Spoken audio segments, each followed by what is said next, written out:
Good day, hello. Coach Chris here. Kumusta ko yung lahat? No? Anong balita? Sa radyo at TV? Ganun ba pa rin? Nangangapa sa dilim? Hello sa inyong lahat. Kumusta kayo? Ano man ang sitwasyon mo? Ano man ginagawa mo? Nananatili ka pa rin bang positibo sa mga bagay-bagay? O ikaw ay nagdududa sa mga nangyayari sa buhay? Paano ka ba mananatiling positibo? At paano ka magkokontrol ng emosyon sa bawat nangyayari sa buhay? Lahat tayo may kanya-kanyang laban sa buhay. Tama? Lahat tayo may kanyang pinagdadaanan. Walang taong walang problema. Walang taong walang kung anong mang alalahanin sa kanyang buhay. Lahat yan meron. Yun nga lang, didepende yan sa'yo kung paano mo siya i-handle. Paano ka marunong ka ba or alam mo ba ang stress management? Alam mo ba na kung kahit negatibo na, kaya mo ba siyang i-turn to positive?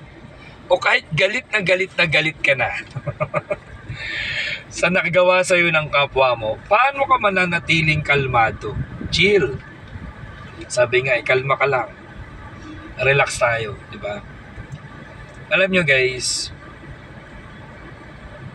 ang isang taong successful, isa sa quality niya, they know how to control their emotion.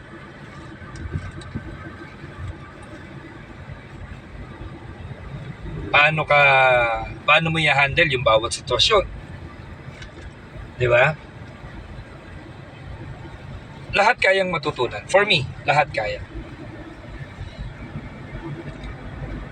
Ang pagpapatawad, ang pagiging mabuting tao, ang pagiging positibo, ang pagkakaroon ng pananaw na lahat yan.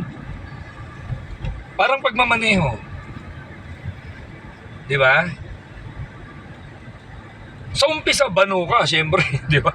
Akabahan ka, gigil na gigil yung hawak mo sa manibela, tutok na tutok ka. Kasi natatakot kang mabangga, natatakot kang magasgasan yung sasakyan mo, natatakot kang mamatay,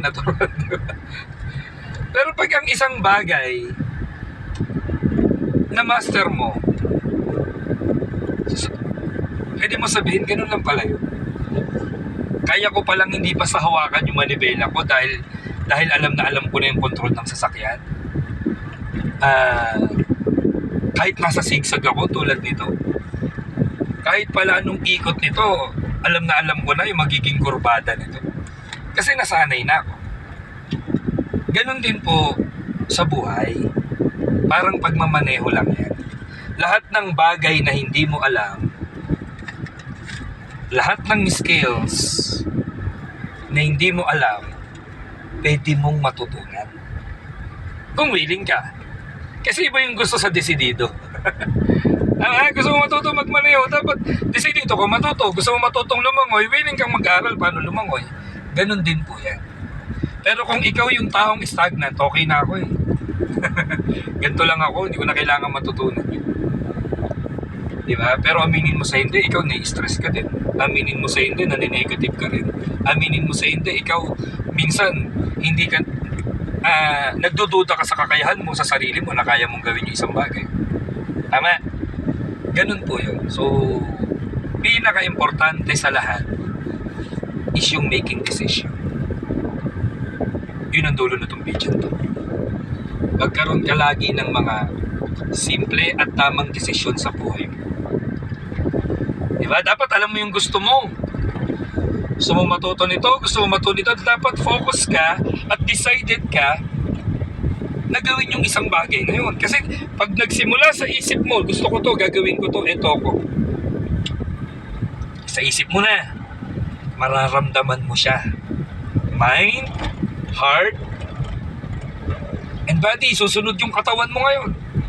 Diba yung tinuro kong 3H? From head, from heart, tapos hand. Gagawin mo siya kasi ginusto mo na. So, It's up to you ano yung mga gagawin mong desisyon sa buhay mo.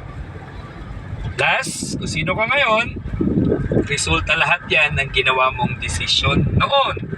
Kung sino ka naman, sa darating na panahon, yan ang magiging resulta ng lahat ng gagawin mong desisyon sa ngayon. Maraming salamat. God bless.